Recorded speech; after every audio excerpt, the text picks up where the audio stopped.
Hello, welcome to the Great Company Culture webinar brought to you by Emotion Connected.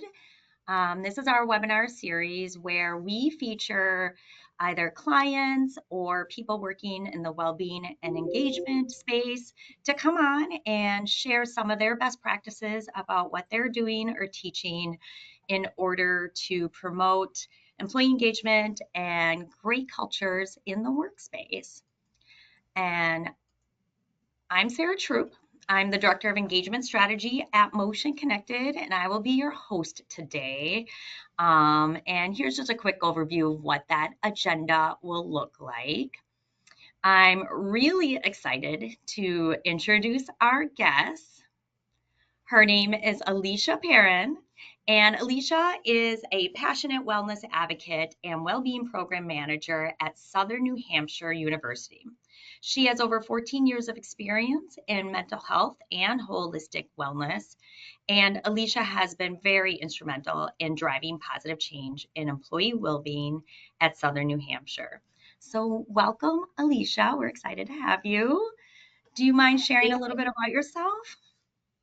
Yeah, definitely can kind of dive into my role and just a little bit more about me. As mentioned, I am our Wellbeing Program Manager at SNHU.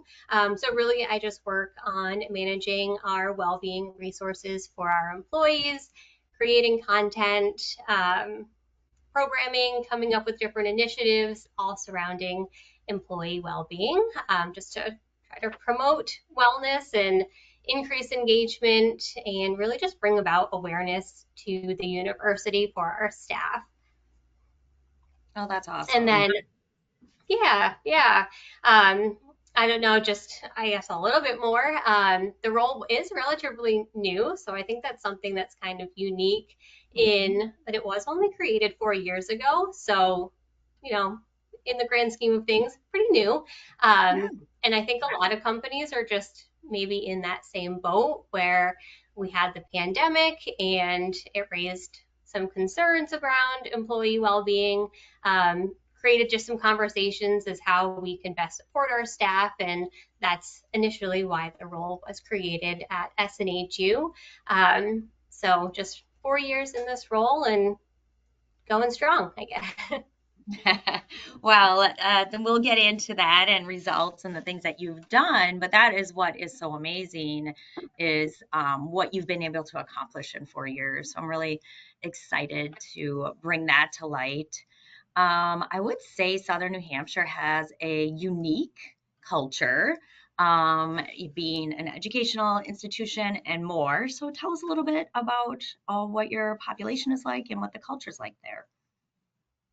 Yeah, so SNHU, as you mentioned, it's a nonprofit university. So we do have the campus, which is located in Manchester, New Hampshire, like many traditional college campuses. But really, we're known for our strong online education. It really, like, we cater to adult learners, working professionals, and students who are kind of in a unique position just looking for more flexibility in their degree. So we're unique in that our offerings are mostly online classes. Our students are all around the world. We have over 135,000 students, which is just huge. So our employee base is quite big and diverse to try to, meet the needs of all of our students. So right now, these are rough numbers, but we have roughly 10,000 adjunct instructors, all fully remote, and that's really just to help with our massive online student population. And then full-time employees, we have, I think it's like 4,800, maybe creeping up a little closer to 5,000. Some of those are on campus, but around 80% of our workforce is actually fully remote across the country. So just another factor, I feel like, again, a lot of companies have remote workers, but 80% across the country is just, just creates other unique challenges for us. And then as far as our culture, I think, the one word that comes to mind is really just innovative. Mm. We're always looking for new ideas. We love to challenge the status quo. And I think that's really just a testament to how far and how much we've been able to grow just as a university. Oh my gosh, that's wonderful. But yeah, that 80% remote sounds so daunting to me, and I can only imagine some of the obstacles you have to engagement. I mean, probably communication right from the start, and a few other things Yeah, that we don't all necessarily have to deal with. yeah, That is, definitely communication. Just, you know, what are the right channels? Where are people going to get the information? Um, they have their full-time roles that they're doing, but then also we have benefits information and wellness information and updates to the university and just knowing where to get employees. So it's kind of just everywhere. We try to hit all of the different communication channels, but it's so much harder not being in a physical office. mm, um, because there isn't just that direct line of communication. It's just trying to figure it all out, but feel like we're getting there. it is a journey, isn't it? So in terms of where to start, there, I'm sure, getting started and knowing what to do and how to do it. I'd love to learn more about how you organize yourself that way. Yeah. So when I first started in this role, it was really just taking the time to assess the foundation of our benefits and what we offer. So Mm, what's readily available? What do we have for staff now? Um, and we do, or like I like to use the wellness wheel really as a guide to make sure that we're having a pretty well-rounded benefits offerings for our staff. So wellness is just, it's not a one size fits all approach. We can't just have one thing and say this is going to work for all of our staff. It's going to help increase their well-being in their lives. It's really making sure that it's very, very well-rounded. So I first did that, just seeing what we offer, um, which it was, I have to say, pretty good financial wellness resources, physical wellness, social. We've kind of hit on everything. And then the next layer of that is really just content creation. So, what are the topics that are covered throughout the year? There's a monthly newsletter that we have. So, making sure that every month the topics are just diverse. So again, just January, we focused on goal setting. March is sleep. We always focus 1 month on financial well-being. So just making sure that every month throughout the year, we're kind of hitting on all of these different dimensions of wellness. Um, and then not only that, but just looking at that topic from multiple angles, really to make sure that it's mhm. relatable to a large majority of our staff. Um, so yeah, it's been a journey, but it's really just that dimension, those 8 dimensions of wellness, and really just using those as a guide to the full programming at scale. I love it. It sounds like a great way to keep things organized and kind of keep you on track of what the next thing coming is. It probably is great for employees. They know what to look forward to year after year once they start to see where you're coming from on that. Yeah, yep. I think the consistency has been good. Um, I think that there's always something for everybody, and I think that's also Yeah, what they look forward to as well. that's great. Well, I'd love to dive into what maybe some of your success strategies are as you look back on your 4 years and have seen. I'm sure you've tried some things that have worked really well, and you probably had a few things that haven't worked so well along the way. What would you say some of your strategies are 4 years later, after 4 years of doing this? Yeah, I think first is really just having more of a custom approach. Um, we've, when I first came in, even just thinking of, Motion Connected and the scorecard, we just used, what you gave us. Like this was the scorecard, here's the activities. We didn't really make any changes. We just didn't, you know, we didn't touch it. But now, just that's one of the big initiatives that I have every year.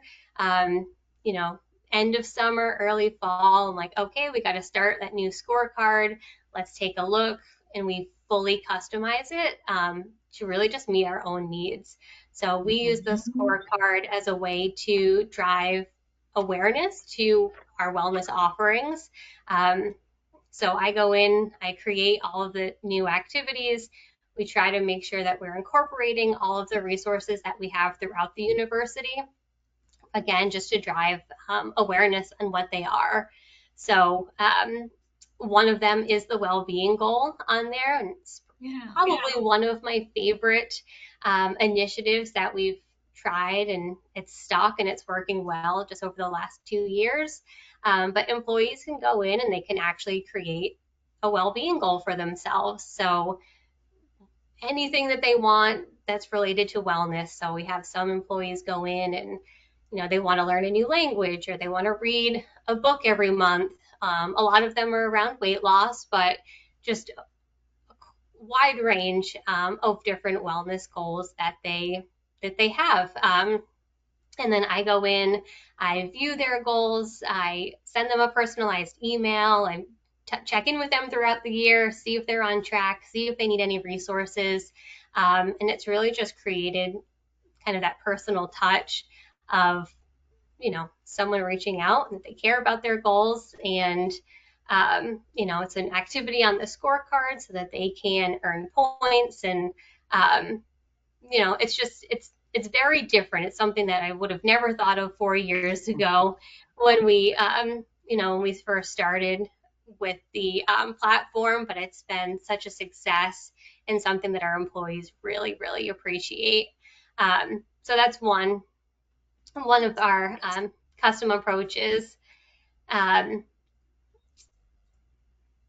to think of what else. Yeah. Well, a question I have on that. Well, first of all, that is such a fantastic initiative, and it's neat because it's a combination of technology and a personal touch. Like that's amazing. I think that's what drives motivation sometimes. I heard someone say earlier this week, and I just loved it. She said a platform is not a wellness program, and I agree with her 100%. It's what you do with it and the personal reach outs and how you use the data or the goal setting or the initiatives. And not everybody feels like maybe they would have time to do what you do, but if they could, I can imagine that that goes really a long way with your faculty and staff. It truly does. The email, I have some of the best conversations with our staff because of this well-being goal. You know, generally I'm, you know, creating content and I just don't really talk to staff a whole lot. I'm just kind of behind the scenes and planning and programming.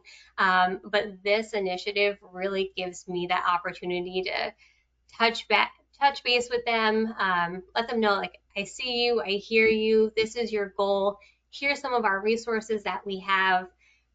Please reach out to me if you need any help along the way. And they are so appreciative of just having that person, you know, just say, you know, be in their corner for something that they're working on for themselves. So it's not a huge lift, but I think the payout is well worth it. Yes. I heard you say twice about evaluating all the offerings you have or driving people to have better awareness around the benefits. And I absolutely love that because I think every employer, puts together robust benefits that get forgotten, get underutilized. People don't understand where to find them. Like what's one example, and sometimes the well-being that doesn't always fall under well-being, but it really is. That's how we protect our employees. So like, what's one of your resources that you like to highlight or drive people to? All of them. No, I think right now, one of my absolute favorite resources that we have is we have a dedicated dietitian for employees. And I think that in itself is super unique, but Mhm. I just don't think that a lot of people correlate their nutrition to their overall well-being, but it has Wow. so many benefits, their physical health, chronic disease, confidence, self-esteem, so many things can happen in relation to just kind of like working with a nutritionist or a dietitian. So that is one that I'm always like, do you know that we have a dietitian? She's available. We can do one-on-one sessions. She does classes for us. She does programming. She just started a 6-week program yesterday for us. So really just educating staff Yeah. of all of the benefits that can come with working with someone one-on-one, just focused on, diet and nutrition in general. So that's Amazing. just probably one of my favorite resources that we have available for our staff. That's amazing. So customization and personalization are one of your success strategies. I think you mentioned a couple others. Yeah, so really just leveraging some of the resources that we already have available. Mhm. It's kind of a two-prong, but first, looking just at our medical plan and all of the wellness resources that they offer. So we have Anthem, and Anthem in itself has health rewards. We have a fitness reimbursement. They have a diabetes prevention program. They have a wellness coach that's available. So all of these things are already integrated into our medical plan. So really just being aware, taking the time to understand what's available through them. Again, not a heavy lift on me. It's really just spreading awareness and educating our staff and what they have available already to them. The dietitian, again, was just part of that our plan covers that. So it's fully processed through insurance. It's really just that educational component, that it's something that they have available. So leveraging the resources that are already kind of at your fingertips, and just our staff in general. As I said, we have almost 5,000 full-time employees, and they are so talented, and so many are passionate about health and wellness. So we have one of our team leads here every single Wednesday at 1:30. She does a guided meditation that's Wow. available on Microsoft Teams. And she just does it because she's certified and she loves doing it, and it's fills her cup. And we have over 100 employees every week that join in. So just a great added benefit that we have. We also have an employee who does a yoga class once a month for us. She's a certified yoga instructor. She loves doing it. She's super passionate.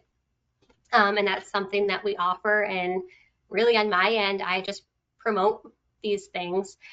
So, again, not really a heavy lift on my end. It's really just promoting and spreading awareness to our staff that these things are available for them and to them. And they're right on Microsoft Teams, and you can do them during the workday. And it's kind of just leading people to some of the events that are kind of going on already. That sounds like you have a very talented team. That is amazing. We do. And then you had shared with me a pretty robust communication strategy, which I think a lot of people would love to learn more about. I mean, we already identified you have one of the biggest hurdles out there with 80% of staff all across the nation. So tell us a little bit how you talk and how you promote your resources. Yeah, so we have an employee well-being site that is new. It was something that I kind of helped create once I started, but that is our landing page. It's our kind of go-to place for information. Just having that one centralized place for staff to kind of point them to is monumental. I think they need to know where to go and have that one kind of foundational spot. So on our employee well-being site, staff have access to our monthly newsletter, which is called the Healthy Happenings. Their images are kind of snippets from our January one that we had.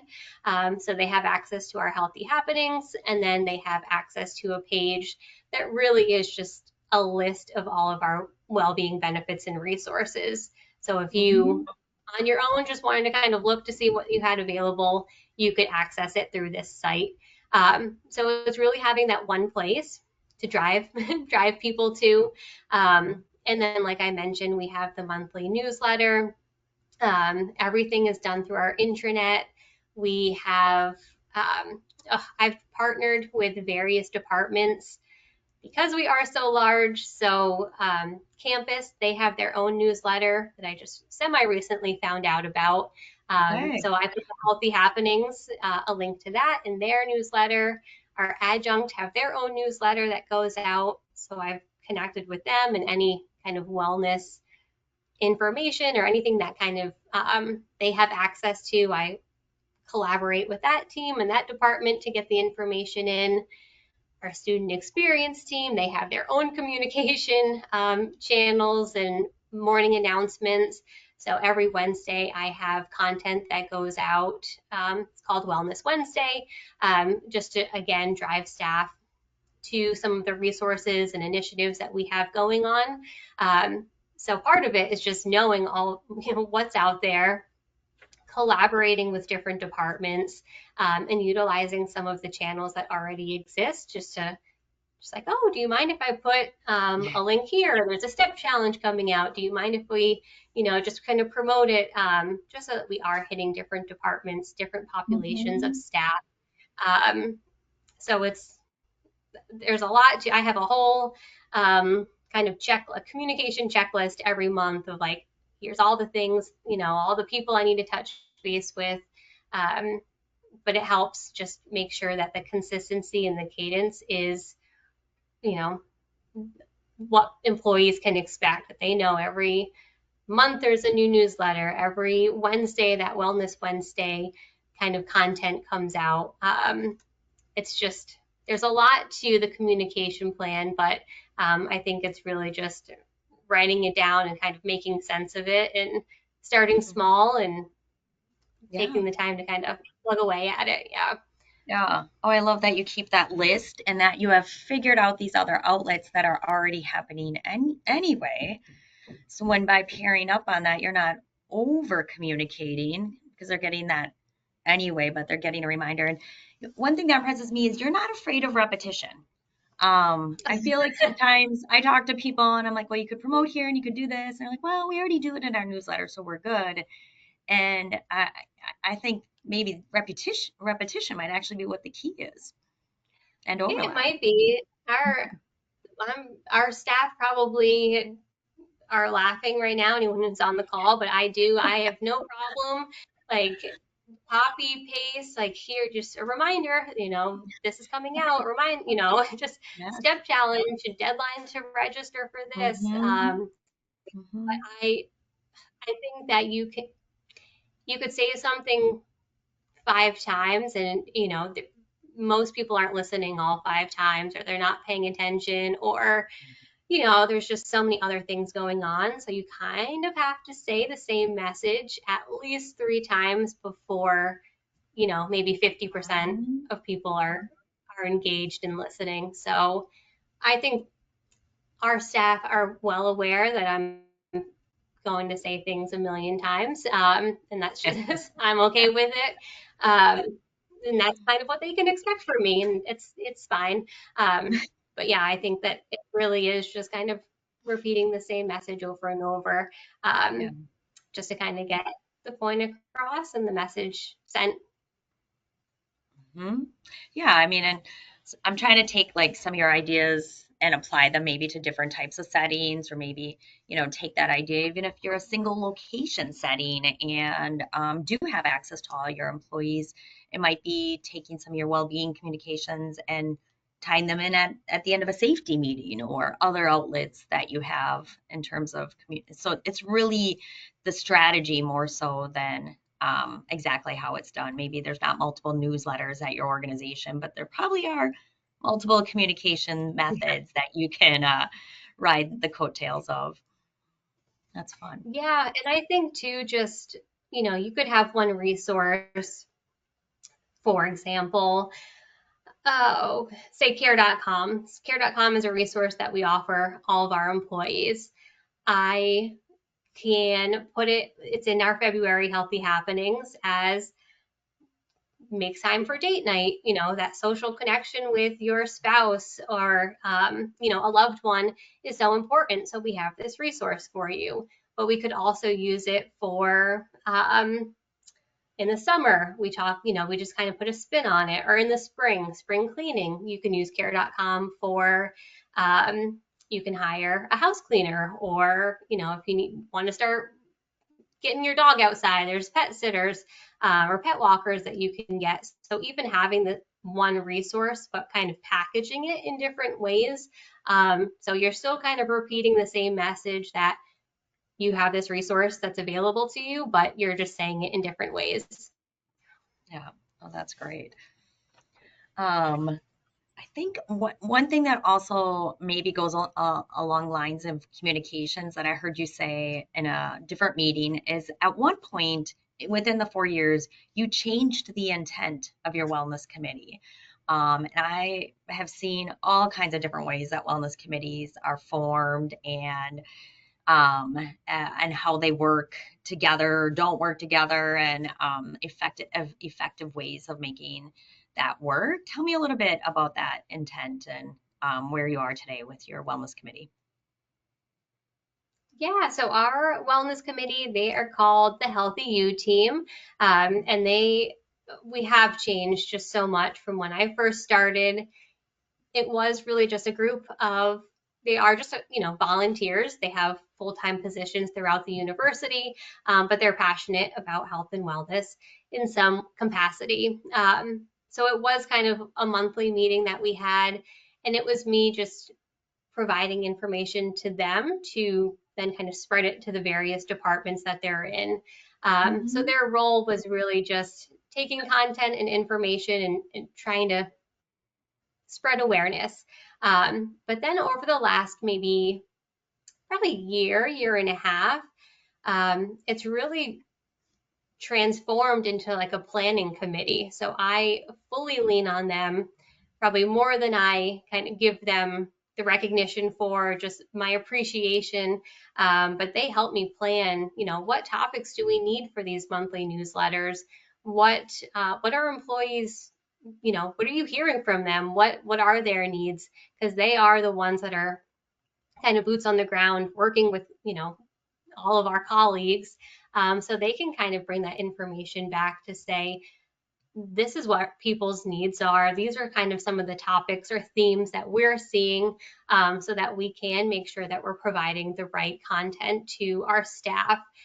So they help me plan topics, content, any programming, making sure that we are, just providing our staff with what they really truly need. So they've been just such a huge component of our programming and our planning. So definitely have changed to more of a planning committee and working with me, and they've been super engaged and so passionate, and they take a lot off of my plate, which has been just a huge help. Oh, that's wonderful. That's great. And I imagine they're still talking about it because maybe even more so, because they are part of the planning process, that they're going back to the different departments and still spreading the good news of what's coming in your program.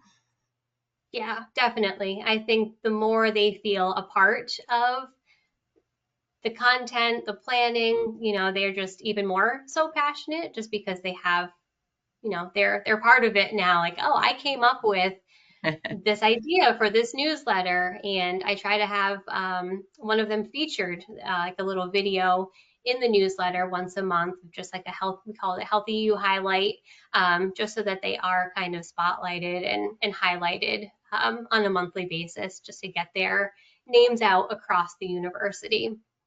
Oh, neat.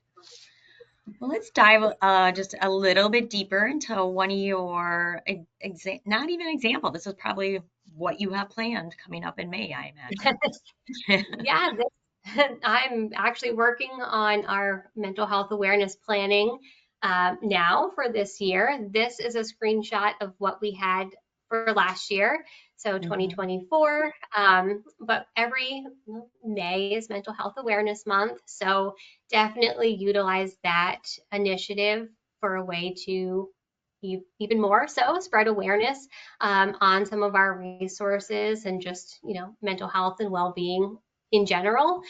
So we do typically either 1 or 2 weeks of programming. Last year was just 1 week because I was on maternity leave, so I had to plan everything before I went on leave. So we just stuck to 1 week, but it really was just different events that were available for staff. Again, trying to be very, very holistic in our offerings. So May is, mental health is the focus, but the connection between physical health and mental health and the spiritual health, spiritual wellness. So we had a session on our fitness reimbursement and how staff can utilize that. We had our yoga session, our meditation that we have on Wednesdays at 1:30. So just kind of a wide range of programming and events for staff that kind of relate to mental health. And then we did have, the first one for each day is a recording. So that's really just being mindful that not everyone can hop on a meeting in the middle of the day. We have, other things on our plate. So offer just some recordings for staff that they could watch at their own availability to still kind of get some content on various, resources that we had, and just to get some more strategies for their own self-care for the month of May. And then on the left side, those are all just kind of links, external links, different suggestions. The employee well-being sites at the top, again, that's just that like go-to place to drive employees to. But this is kind of just that calendar of events that we have on a regular basis for our staff every May. Oh, that is neat. Okay, recordings. Is that you? Is that the wellness team? So most of them are me. We try to,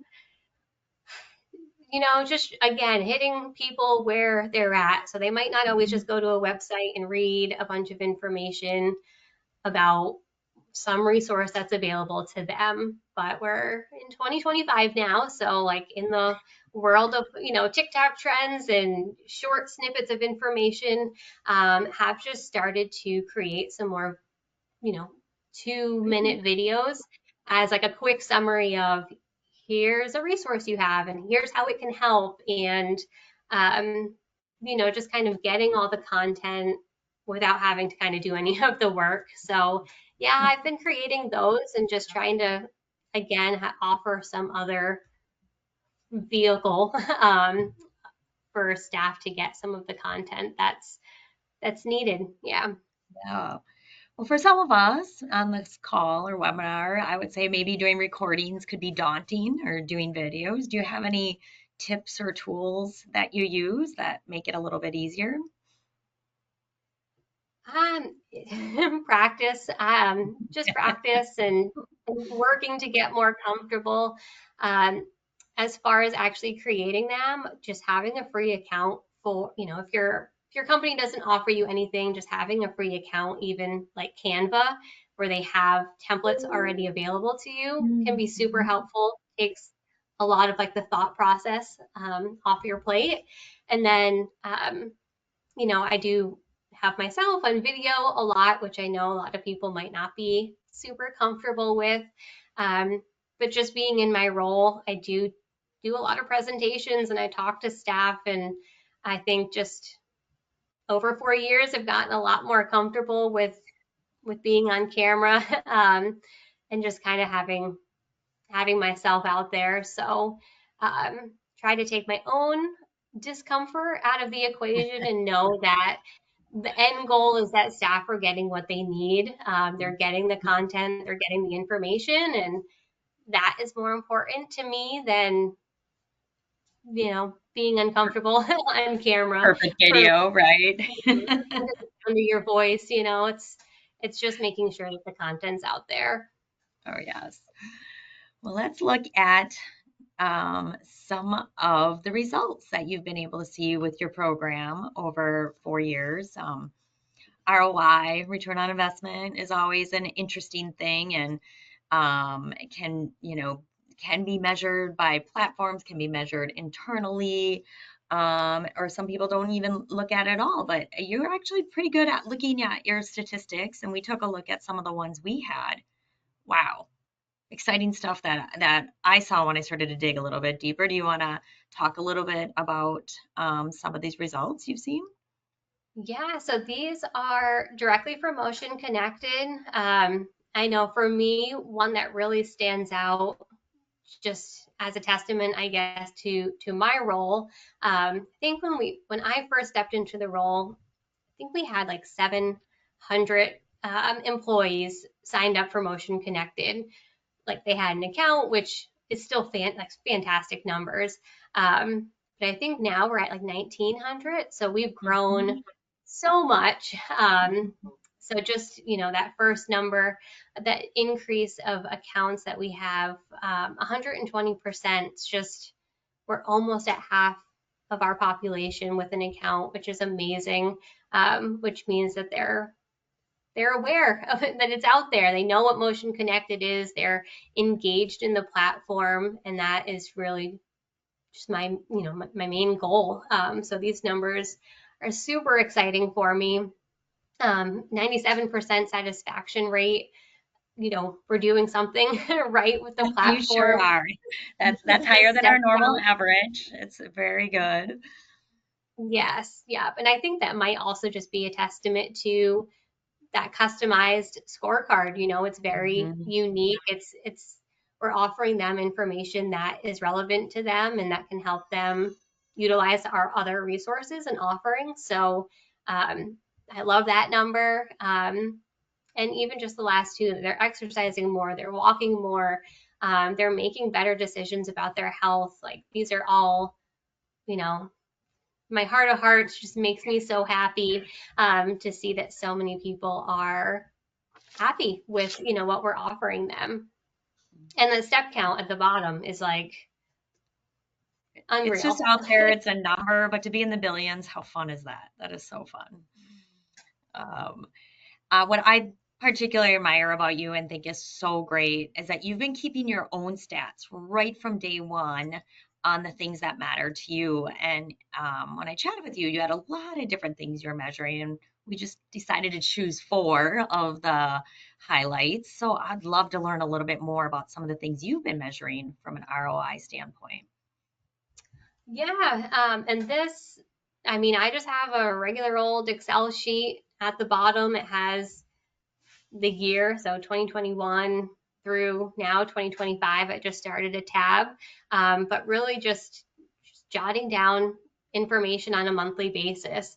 So I do look at how many people are going to our well-being site. Again, that was one of my things. Just here's our landing page. We're trying to drive people there. So from day one of starting that site to now, we've seen an 86% increase in the views. On the kind of a month over month basis. So that continuous messaging is working. The newsletter, so that healthy happenings that we've discussed, a 226% increase.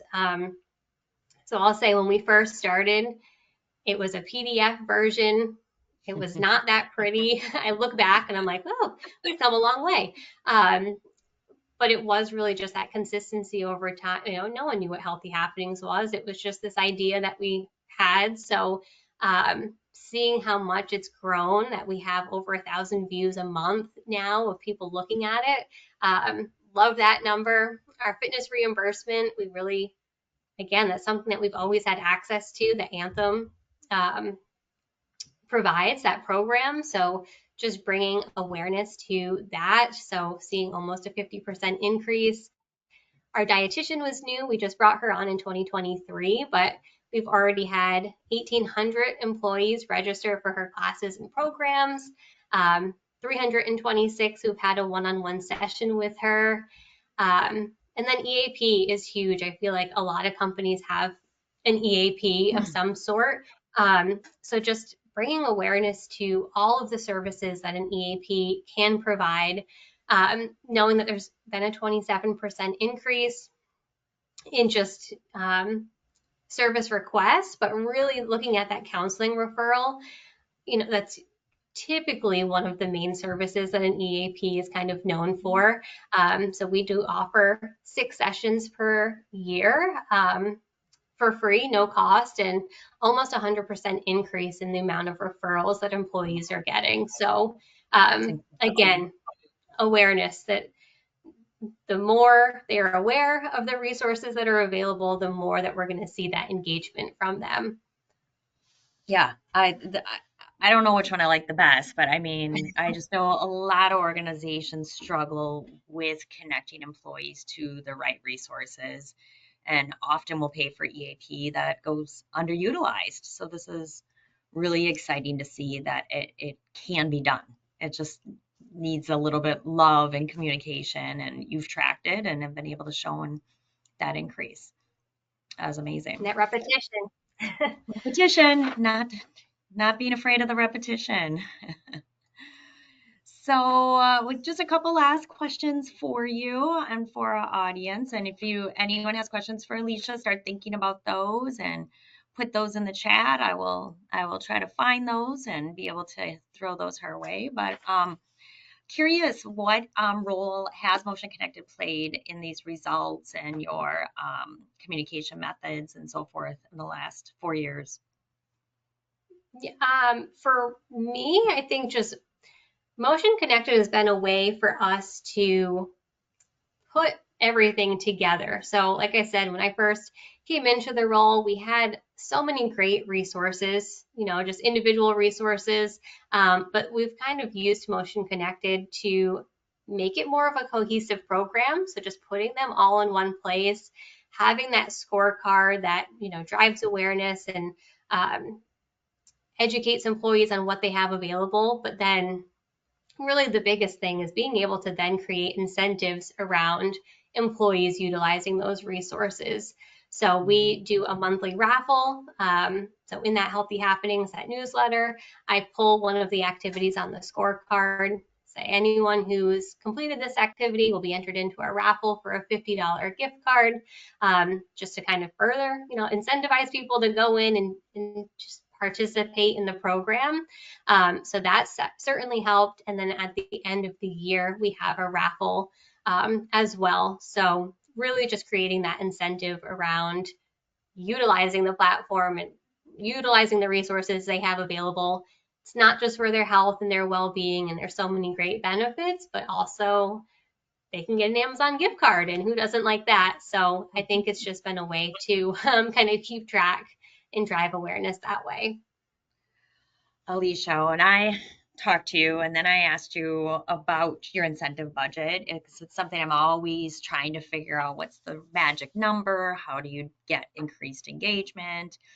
And I was really blown away about the budget versus your participation. You have very high participation. Would you mind sharing a little bit about what your incentive budget is for your 4,000 employees, staff?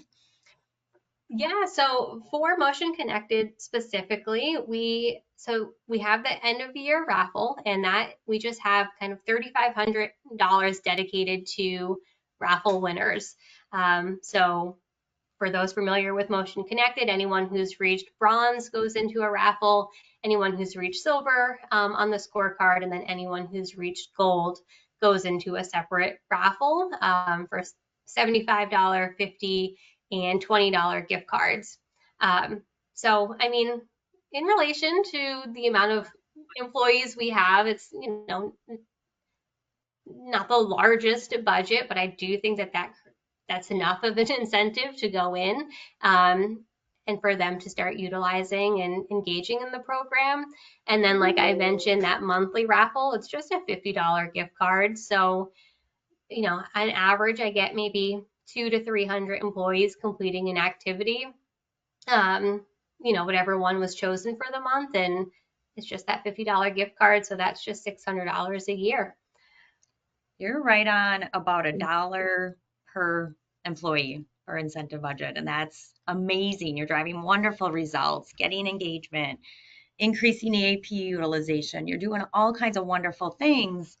And it doesn't always and I think what it is, it's either, leadership support, communication, or incentives. That when you pull them all together, you're doing such a great job with communication and leadership support that you're able to accomplish wonderful things with a limited budget.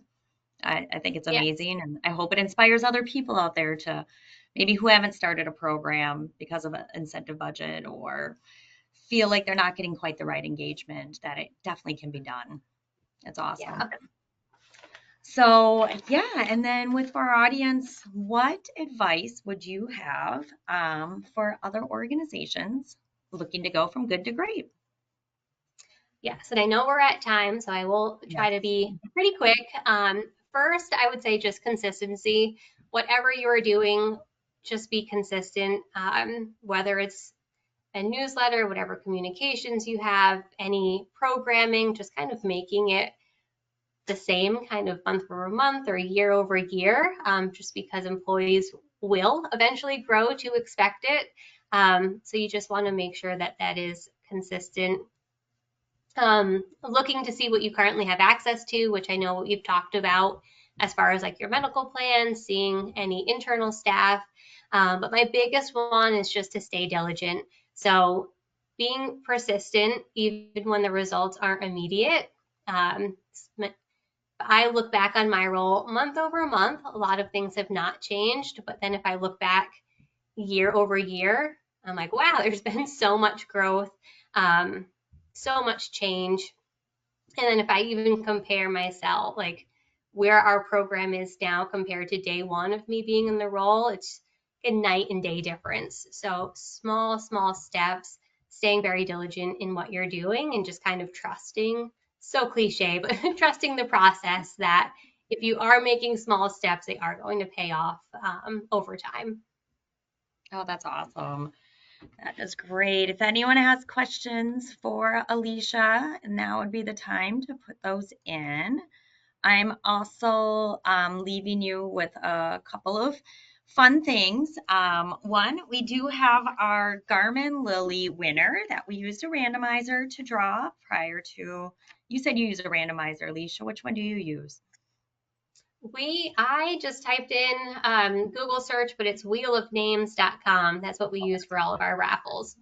I'm not sure which one we used because someone else did it before me, but Abby Mestad is our winner. And so if she's on, that's great. We'll be emailing you how to get. Oh, yay. She's here. Love it, Abby. Congratulations. I'll be in touch with you via email on what color Garmin Lily you would like. On the screen, Alysia, I didn't put your LinkedIn, but we talked about this. You'd love to connect with more people and exchange ideas. Is that correct? Yeah, absolutely. I love just the concept of being able to network with other people, maybe in a similar role that I'm in different organizations, just to, I don't know, just to continue to grow and see what others are doing and just being able to network in general. So would love to connect on LinkedIn if possible.